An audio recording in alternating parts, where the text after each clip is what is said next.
अस्सलामुअलैकुम जनाब। आज जो है सूरह यासीन का पावरफुल अमल लेकर आए हैं। सूरह यासीन को 18, 17, 18, 19 को जो है ये वजीफ़ा जो है कर लें इंशाअल्लाह अल्लाह ताला के फजलो करम से।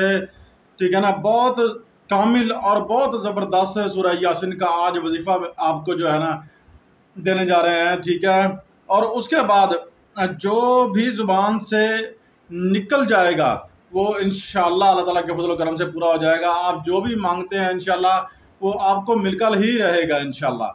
ठीक है, अल्लाह ताला ने जब कुरान करीम फुरकान हमीद की ये सूरत कलब जो है कुरान करीम फुरकान हमीद का जो है अल्लाह ताला ने जब पढ़ के सुनाई तो फरिश्तों ने जो है ना हैरान होकर जो है ना आमीन कहा। और अल्लाह ताला ने जब फरमाया कि जो बंदा सुबह इसको पढ़ लेगा 3 मरतबा उसके तमाम मामले जो हैं वो मेरे ज़िम्मे हैं, वो इंशाल्लाह पूरे होकर रहेंगे। और दुआ करना है अल्लाह ताला की बारगाह में, इस्तग़फ़ार का जिक्र भी करते रहें साथ।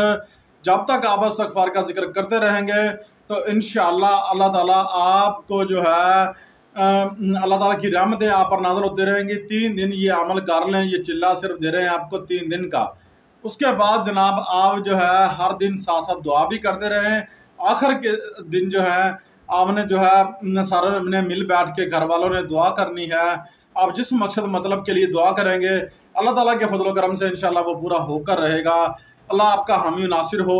सदका जारिया समझ कर जो है हमारी वीडियो को शेयर किया करें ताकि जो और बहन भाई परेशान हैं और हमारे नाना पाक की उम्मत परेशान है उनका जो है मकसद हल हो जाए, उनका मतलब जो है ना उनको मिल जाए। तो अल्लाह पाक आपको खुश रखे, सदा आबाद रहें, सदा मुस्कुराते रहें और कुरान करीम फुरकान हमीद और अल्लाह ताला के इसमें पाक से जुड़े रहें। अस्सलामु अलैकुम।